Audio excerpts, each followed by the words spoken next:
All of us go through times in life that are hard to bear, that are difficult, sometimes bring you to your knees, that sometimes keep you up at night, sometimes gives you indigestion, sometimes affects your emotional well-being, your mental well-being, and even affects your spiritual well-being. In fact, worry is such a powerful thing, it can actually ultimately affect your physical well-being. So what's going on in your head will affect what's going on in your body. And you need to understand that the worry is more lethal than what you're worrying about. You're worrying about something that often can be fixed, but while you're worrying about it, it's doing all kind of damage to you. And the difficult thing about being worried, especially when you're a spiritual person, is sometimes you don't even want anybody to know that you're worried about it. You feel obligated to maintain this facade that suggests that nothing bothers you, nothing gets to you. You turn it all over to the Lord in prayer, and all of that's wonderful, all of that's good. But if you live long enough, you will go through some things that will try your heart, that will bother you. You'll find yourself in situations of being overwhelmed. And often at the moments that you feel overwhelmed, there's little to nobody to turn to, and you find yourself feeling really, really frustrated. Sometimes stress and emotional disorders are silent killers. You don't even realize how bad it is. It's traumatic for your lifestyle. It disrupts everything going on in your life. It's traumatic emotionally because you have a certain amount of fear. You don't want to lose them. You're trying to walk in faith, and then you're criticizing yourself when you're not walking in faith, and you start going over and over and over and over again in your mind. Stop doing the things that you know are wrong that you could stop doing. Right? So it's a fairly limited attempt. First of all, we're not going to say that you know what the good is or what the truth is in any ultimate sense. But we will presume that there are things that you're doing that for one reason or another you know are not in your best interests. There's something about them that you just know you should stop. They're kind of self-evident to you. Other things you're going to be doubtful about. You're not going to know which way is up and which way is down. But there are things that you're doing that you know you shouldn't do. Now, some of those you won't stop doing for whatever reason. You don't have the discipline, or maybe there's a secondary payoff, or you don't believe it's necessary, or it's too much of a sacrifice, or you're angry or resentful or afraid. Who knows? So forget about those for now. But there's another subset that you could stop doing. It might be little things. Well, that's fine. Stop doing it and see what happens. And what'll happen is your vision will clear a little bit. And then something else will pop up in your field of apprehension that you will also know you should stop doing, and that you could stop doing, because you strengthened yourself a bit by stopping doing the particular stupid thing that you were doing before. That just puts you together a little bit more. And you could do that repeatedly for an indefinite period of time. And you know, that doesn't necessarily mean that you're going to ever be able to formulate a clear and final picture of what constitutes the truth and the good. But it does mean that you'll be able to continually move away from what's untruth and what's bad. And you know, that's not a bad start.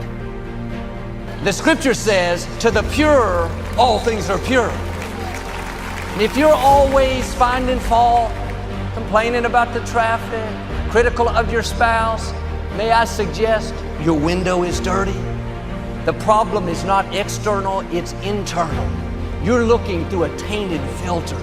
At some point, we have to look in the mirror and say, maybe I'm the one that needs to change.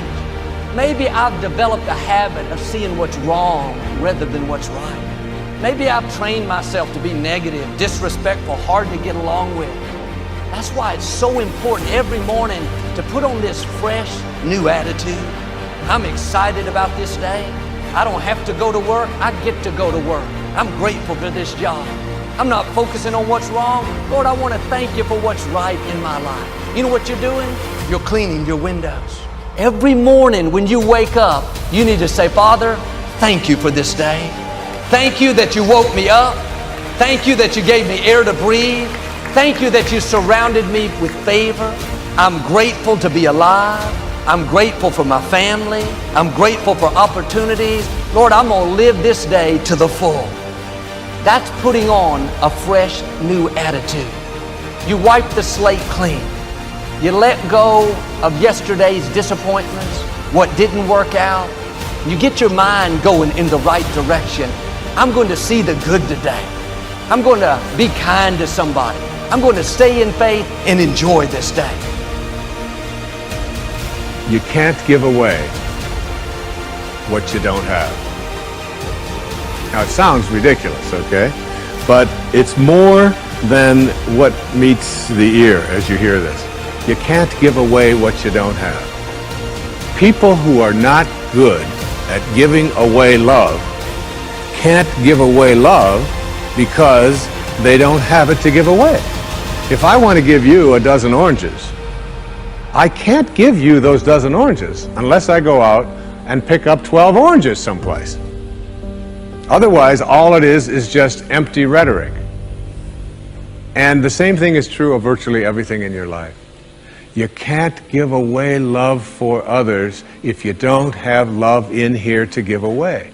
If what you have in here is contempt, if what you have in here is anger, if what you have in here is fear, then these are the things you're going to be giving away in your life.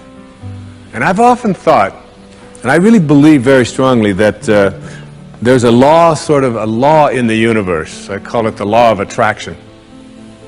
And the law of attraction is one that works like this. You get back from the universe, from the world, what it is that you put out there in the world. And if you're putting out there into the world that I am not worthy of attracting something beautiful into my life, that the universe will respond back to you with exactly that message. And there are people who come to me and who came to me for years when I had my own counseling practice and so on, and they would say to me, I just keep attracting the same kind of people, the same kind of events, the same kind of losers into my life. Why is that? Why do I keep doing that? And I keep attracting an absence of abundance. I just can't seem to attract abundance into my life. I'm always behind the 8 ball. I'm never getting ahead. And I suggested to them, I said, did it ever occur to you that that's the very kind of message you're sending out to the world and out to the universe? That the ocean of abundance is there. And you can go to that ocean of abundance and you can take a Mack truck and you can fill it up 20 times a day and take it out of there, and guess what? It doesn't impact at all the ocean of abundance. It doesn't even go down a zillionth of an inch. It's unlimited. Or you can go to the same ocean of abundance with a eyedropper, and you can just take this much out once a month and say, that's all that seems to be available for me. And the interesting thing for me is that when people go to this ocean of abundance, this unlimited world, all that I have is thine, it says in the holy books. All that I have is thine. It's all there for you.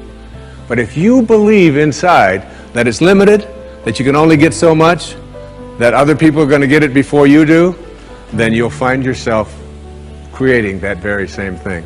And the even more interesting part about this, you can't give away what you don't have principle, is that if your message to the universe is gimme, gimme, gimme, which is a lot of people's message to the universe. I want this from you, I want that from you, please give me this, I have to have that. That's what their prayer is like, that's what their message is, you know, and they say, I want this from the universe, gimme, gimme, gimme. The universe's response back to that kind of a mentality is exactly the same. The universe will say right back to you over and over again, gimme, gimme, gimme. And you'll find yourself never ever arriving, but always being in a state of striving, always feeling as if you're being neglected, never feeling as if you have enough, always feeling as if you're being shortchanged, because you're constantly under the pressure to give, to get back what the universe is demanding from you. And the interesting thing about all of this, the irony of this, is that if you shift that and you say to the universe, to the world, how may I serve? How may I serve? The universe's response back to you is, how may I serve you? How may I serve you? And it's very intriguing. When you take your energy and your attention off of what you are demanding from the world, and instead saying, what can I give to the world? And it's really the the basis behind that very famous line of the President John Kennedy's inaugural address. Ask not what your country can do, ask what you can do for your country. And the irony of that is, and I've learned that in my own life, that when I stopped thinking about what was in it for Wayne Dyer and how much could I get, and I began to shift and say, how can I help you? How can I give to you? What can I do for you? And people who write to me, I send them something. When I encounter somebody that needs help of some kind, I'm very often just giving that to them. And then I find that it just keeps coming back into my life. And once I shifted that energy off of what can I have into what can I give. Definitely you should determine what should happen within this, isn't it? So if you determine what's happening within this, your whole experience of life will be determined by you, nobody else but you, isn't it? The events around you may not be determined by you, but how your experience of life is on this planet is 100% determined by you if you take charge of this. If you leave it loose, just about anybody will determine it. They will, not consciously, they also like you by accident.